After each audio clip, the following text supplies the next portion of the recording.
Shalom, shalom, frères et sœurs en Yasha, c'est encore les Jonim. Alors, pour faire suite à cette, on va dire, c'est pas une mise au point, c'est simplement une clarification sur ce que des fois, mes frères et moi, on est amenés à dire, parce que, comme je vous dis, il y a certaines personnes qui pensent que ils ont le droit de venir raconter n'importe quoi. Donc, il vaut mieux mettre les choses au clair tout de suite. Voilà. J'ai oublié mon sel, désolé. Attendez, je suis désolé, attendez, je vais couper. Oui, alors je disais à propos de certaines choses que j'entends à droite à gauche et que je m'en doute aussi que dans certaines chaumières, ils essaient de dénigrer certaines choses que mes frères et moi avançons. Sachez que en fait, euh, bien quand je dis souvent bien qu'on ne sache pas tout, euh, mais les arguments que vous amenez pour nous dire que c'est faux, on les connaît déjà que vous connaissez rien en fait, malheureusement pour vous. Et de toutes les façons, c'est le Créateur qui décide. Ok. Sans la repentance, vous ne pouvez pas porter du fruit digne de la repentance et vous ne pouvez pas avoir les dons dignes de la repentance. Et quand vous avez les deux là vous pouvez dire euh, que vous êtes en communion avec le Créateur. De toute façon, il va vous le confirmer. Donc, c'est pas parole contre parole, c'est pas ça. Même si certains vont prendre quand le Christ était dans le désert avec le diable, et il y a été parole contre parole, mais c'était euh, parole contre parole, mais de façon, on va dire, Christ était juste. Christ est juste, c'est-à-dire son esprit et son corps et son âme disaient la même chose. Et le diable dans le mal, c'est pareil. C'est pas dans le flou artistique dans lequel le monde se trouve. Ça n'a rien à voir. Donc arrêtez de vous comparer à des choses que peut-être c'est peut-être pas comme ça qu'on compare. Et je vous dis, tant que le Créateur ne viendra pas vous aider à vous sanctifier vous-même, et ça c'est sa grâce, il fait grâce à qui il veut. Donc là, on peut toujours venir se targuer. Personne ne sera sauvé. Donc arrêtez de vous faire des films puisque c'est une question d'élection. L'élection, elle est de filiation, elle est spirituelle, elle est tout ce que vous voulez. Mais elle est du Créateur, c'est tout. Vous croyez que le Créateur n'a pas verrouillé les choses? Arrêtez de le prendre pour un idiot aussi. Ça, en tout cas, ça prouve que vous le connaissez pas si vous croyez qu'il n'a pas verrouillé. Donc, en tout cas, aujourd'hui, ce que je voulais vous parler, la suite de ce que je voulais dire, c'était est-ce que le mot judaïsme est quelque chose de biblique, est quelque chose des Écritures et tout ça? Je vous ai dit que c'est faux. Ok. Donc, le seul endroit où on parle euh, dans le canon biblique habituel protestant, que la plupart utilisent, même les témoins de Jéhovah et tous, ils utilisent le même canon. Ok. Et il n'y a que le canon catholique qui est un peu différent, qui est à 73 livres ou 72 livres, au lieu de 66 livres du canon habituel. Donc, dans Galates, euh, et en plus, ce qui est drôle, c'est dans la version anglaise, on va voir tout à l'heure, on dit Galatienne. Ok? Donc, comme les Galatiens. En fait, si on prononce à l'anglais, c'est Galatienne. Ok? Mais c'est comme les Galatiens. Ok? Et, et eux, ils ont traduit Galate. Tout le monde a traduit Galate. C'est pour vous dire qu'il y a, euh, si vous voulez, enfin, ils pensent que, comme je vous dis toujours, ils pensent que l'intelligence n'est que chez eux. Ben, en fait, si le Créateur vous ouvre l'intelligence et puis il veut vous amener à comprendre certaines choses, vous allez voir ça comme C'est comme un enfant. Vous êtes comme un enfant et puis on vous apprend, regarde, regarde, regarde, il se croit plus malin que moi. Tu vois, ça fait un peu comme ça, ok? Et donc, vous allez dans Galates, ils vont vous dire non, ça veut dire les Galates. Mais pourquoi vous n'avez pas mis les Corinthes? Pourquoi vous n'avez pas mis autre chose? Vous voyez, c'est toujours ce genre de deux poids, deux mesures qui montre que ce n'est pas du Créateur certaines choses, ok? Ils disent, bon, dans Galates, donc 1,13, voilà ce qui est écrit. On attribue ce texte à l'apôtre Paul. Vous avez su, en effet, quelle était autrefois ma conduite dans le judaïsme et comment je persécutais à outrance et je ravageais l'Église du Tout-Puissant. Et comment j'étais plus avancé dans le judaïsme que beaucoup de ceux de mon âge et de ma nation, étant animés d'un zèle excessif pour les traditions de mes pères. Donc là, il parle de plusieurs choses. D'abord, il dit un zèle excessif. Sachez, dans les écrits, on parle de zèle amer et aussi un bon zèle. Okay? Là, il parle de zèle excessif. Ça ne veut pas dire que c'est un zèle amer. C'est pour ça qu'on dit que les pharisiens, puisque l'apôtre Paul était un pharisien, il ne faut pas faire ce qu'ils font, mais il faut faire ce qu'ils disent. Parce qu'ils connaissaient très très bien la loi. Mais là, l'apôtre Paul ne parle pas de la loi, il parle des traditions de ses pères. C'est pour ça que quand il parle de loi, vous avez l'impression qu'il y a des contradictions. Non, il parle tantôt de tradition, une autre, et puis tantôt de loi. Et même des fois, il parle de coutume. Donc, il faut bien comprendre de quoi il est en train de parler. Ensuite, là, il parle de judaïsme. Et c'est le seul endroit dans le canon où on parle de judaïsme. C'est bizarre quand même.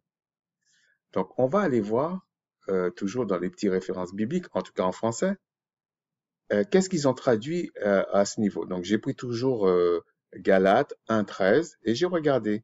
Alors, il y en a qui ont commencé par dire judaïsme, et puis à un moment donné, il y en a un qui dit la religion juive. Mais là encore, il faut encore regarder qu'est-ce que ça veut dire. Parce que juif, il y en a qui l'attribuent à la région de la Judée, il y en a qui l'attribuent. En fait, c'était cette version-là qui était là au départ. Mais pour justifier euh, euh, euh, certaines choses, ils vont vous dire non, c'est lié en fait au royaume de Juda, parce qu'il y a Jude dedans, vous voyez. Donc, il faut bien comprendre. Alors que le royaume de Juda comprenait quand même trois tribus. Alors Juda, la tribu de Juda pour la royauté, Benjamin, la tribu de Benjamin, et la tribu Benjamin où était la tribu de Paul, et la tribu des Lévis, mais il y avait quelques Lévis dans le nord, le royaume du nord ou Éphraïm. Okay? Donc il y avait quand même quelques-uns, mais le gros des Lévis, en tout cas les Lévis les plus importants, et puis le gros des Lévis était dans le royaume du sud. Donc ils ont fait la même chose pour le judaïsme, comprenez? Donc ils ont dit, tantôt ils vous disent non, ça vient de Juda, mais quand vous amenez des arguments en disant mais Juda c'est la royauté, vous dites non, non, en fait c'était le royaume du sud, c'était le royaume de Juda. En fait, ils sont à chaque fois comme des caméléons. Donc on voit très bien que c'est une fumisterie en fait, c'est du mensonge. Et c'est bien pour ça que le concept même du judaïsme euh, intègre beaucoup de choses, pas seulement le judaïsme, le Talmud, ça intègre beaucoup de choses qui n'a rien à voir avec les Écritures. Par exemple, de couvrir la tête. Alors, chez les, on va dire, je sais pas comment on dit ça, chez les judaïsants, en fait, on va dire, eux, ils appellent ça kippa. Mais quand vous allez chez les catholiques, ils appellent ça une toque ou je sais pas, ils ont un autre nom. Mais quand vous regardez, c'est la même forme, c'est la même chose. Mais il faut bien comprendre que euh, l'essence même du catholicisme, c'est quand même une aversion pour tout ce qui est israélite. Et vous allez même dans leur canon à eux, ils ont des livres comme les Maccabées et tout ça. Ben eux, ils vous montrent que ils aimaient pas les Israélites en fait. Donc c'est bien clair en fait. Tout ça pour dire que euh, il y a bien une différence, une volonté délibérée de placer le mot judaïsme au lieu de mettre religion juive. Parce que ça a quand même une différence. Okay? Parce que là, ça justifie le paradigme qui nous montre aujourd'hui avec le judaïsme. Maintenant, qu'est-ce que dit la King James, qui est la référence de toutes ces traductions-là? Alors, j'ai pris King James, j'ai été dans Galates 1.13. Donc là, il vous parle de Jews, religion, ok? Donc là, on vous parle de religion juive. Donc déjà, la référence n'emploie pas le mot judaïsme, parce que ça n'existait pas en fait. C'est vraiment un concept particulier, le judaïsme. Donc quand je vois des personnes utiliser, bon, je comprends quand ils vont faire un raccourci, mais quand des gens s'obstinent et à pas dire aux gens, ben, le judaïsme, c'est pas quelque chose des Écritures. Donc on peut pas venir prendre soi-disant les Israélites antiques. Je vous dis, ça n'existe pas. T'es Israélite ou pas. Donc les Israélites, on peut dire les anciens ou à un moment donné, si vous voulez nuancer. Mais ces Israélites n'ont jamais porté de kippa, n'ont jamais porté une toque sur la tête, enfin une calotte sur la tête. Oui, c'est ça le terme, une calotte sur la tête. Non, ils n'ont jamais fait ça. Ils n'ont jamais couvert la tête, même s'ils mettaient des mitres ou des turbans, ils mettaient jamais un truc pour couvrir la tête. Donc l'apôtre Paul, quand il dit ça dans la soi-disant nouvelle alliance, comme ils disent, euh, il était, même lui, il vous dit que lui, il était attaché aux traditions de ses pères. Donc même les traditions de ses pères disaient qu'il fallait pas mettre un truc pour couvrir la tête en tant qu'homme, qu'il fallait pas se permettre de faire ça. Donc leur référence même, et même quand vous prenez la 1611, parce que ça c'est la nouvelle, ils disent oui, c'est religion, ok? Même là, bah, il n'y a pas le mot judaïsme. Alors il y en a certains qui vont dire, puisque je l'ai fait juste après, il y en a certains qui vont dire, mais pourquoi t'as pas pris la même chose pour le nazirien? En fait, non, c'est parce que j'avais même pas prémédité vraiment ça, donc on va aller voir.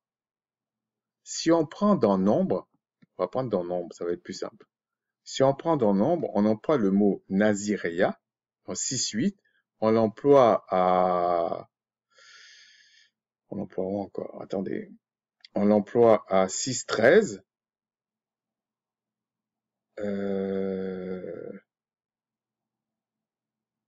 Ok, on l'emploie à 6-5, 6-8 et 6-13. 6-13, on l'emploie en tant que loi nazirien et puis nazaria. Donc, on va aller voir. Parce que... Alors, le 6-5, waouh, le mot, je le trouve pas. Par contre, on parle de lox. Ok? Lox, c'est quelque chose de bien précis. Ok? C'est pas les trucs que mettent les Israéliens là. Non, c'est pas ça.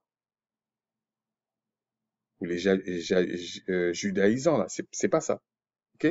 Ça, c'est des lox. C'est plutôt comme les rastas, comme je disais. Ok? Ensuite, j'avais dit 6-8. Ah, il n'y a pas le mot. 6-13, oui. On parle de, en français là, Nazarite. Ok? On parle de ça.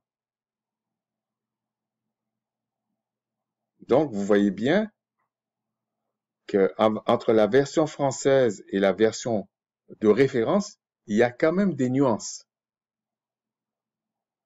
Alors que dans la version française, on vous met Naziréa, on vous met pas mal de choses là. Alors que ce n'est pas ça. Donc, même pour ce mot, ce n'est pas la même chose. Donc, je conclus en disant, vous voyez que le mot judaïsme, c'est quand même une différence avec la religion juive. Parce que la religion juive n'a jamais été le judaïsme. puisque ces mêmes qui pratiquent le judaïsme disent ils ont été convertis. Et je vous ai dit, ça, il se pourrait que ça se fasse comme quand on voit dans 2 Rois 17. J'avais déjà pris une fois, je sais pas si je vais faire vite là, parce que ça, c'était vraiment pas prévu en tout cas. Alors, je vais vous montrer quand même ça. Je pense que c'est dans 2 Rois 17. 2 Rois 17. Quand il y a eu un problème, et puis on disait le Dieu du pays, ça va poser problème. Et puis le roi d'Assyrie, il dit, 2 Rois 17, 27, le roi d'Assyrie donna cet ordre, faites-y aller l'un des prêtres que vous avez emmenés de là en captivité, qu'il parte pour s'y établir, et qu'il leur enseigne la manière de servir le Dieu du pays. Et quand ils disent le Dieu du pays, c'est parce qu'ils connaissent pas le Créateur en fait. C'est pas une puissance comme ça qui était là, c'est celui qui a créé les puissances. Donc, et, mais on voit qu'à la fin, ils ont quand même mélangé ça à leurs idoles. Donc, le Créateur les a vomis. Donc, il y a des peuples qui vont se targuer, qui connaissent mais non, ils connaissent pas, connaissent pas le Créateur, il faut l'adorer lui et lui seul. Partage pas. C'est comme ça. Donc, tout ça, c'est pour vous dire que arrêtez de penser que parce que les gens ne font pas partie de détermination, parce que ils sont, ils dénoncent certaines choses, en tout cas ils sont pas d'accord avec certaines choses, que forcément ils savent pas ce qu'ils disent. Parce qu'on peut jouer à ce jeu-là en fait. Alors vous voyez que le terme judaïsme, c'est une invention, c'est tout. Sur ce, que le Créateur bénisse son peuple abondamment et qu'il vous guide chaque jour. De toute façon, c'est lui qui vous a choisi, hein. C'est pas vous qui le choisissez. Ça, c'est du baratin. Voilà encore quelque chose qu'on vous fait croire dans l'élimination, les mois là, que c'est vous qui, non, non, c'est lui qui vous a choisi, c'est tout. C'est comme ça. C'est lui qui vous a choisi et qui vous permet de vous repentir, qui vous permet, parce que c'est lui la justice. Il fait grâce à qui il veut. Et il a dit que c'est à son peuple qu'il fait grâce, c'est tout. En tout cas, pour le sacrifice, pour l'héritage même, parce que en fait, c'est le Christ, le Machaya. On verra ça une autre fois. Euh, en fait, pour qu'il n'y ait pas de confusion du tout, on devait parler, au lieu de dire le Christ, le Machaya, tout ça, moi je l'emploie les deux, hein, mais le vrai terme, ce serait l'héritier. Voilà. Il n'y a qu'un seul héritier, où le mystère du Créateur nous a justifiés. Ça, on est sûr qu'il y a un seul. Mais quand on parle de Machaya, c'est un roi, en fait. Donc, David, c'était un Machaya. Salomon, c'était un Machaya. Quand on dit Christ, c'est un roi. Jean-Baptiste, c'était un roi. Les prophètes sont des rois. Mais on verra ça plus tard, ok? Donc, sur ce, que le Créateur, le Tout-Puissant, le glorieux, le redoutable, fortifie son peuple, bénit son peuple, visite son peuple, et puis sachez que même nous qui sommes de son peuple, bon, il n'est pas achetable. Donc arrêtez de penser que vous allez l'acheter avec des sentiments, des trucs comme ça. Non, il a demandé quelque chose, c'est la repentance. Et puis lui-même, il demande la repentance, la modestie, la vérité. Mais vous pouvez pas avoir ça sans lui. Parce que ça, c'est les fruits de l'esprit. Ça, c'est le fruit de l'esprit, pardon. Donc il faudrait que lui-même, dans sa grâce, vous permette ça. C'est pas vous qui décidez, en fait. C'est lui qui permet dans sa grâce. Parce que personne ne mérite la vie, en fait. Sur ce, shalom.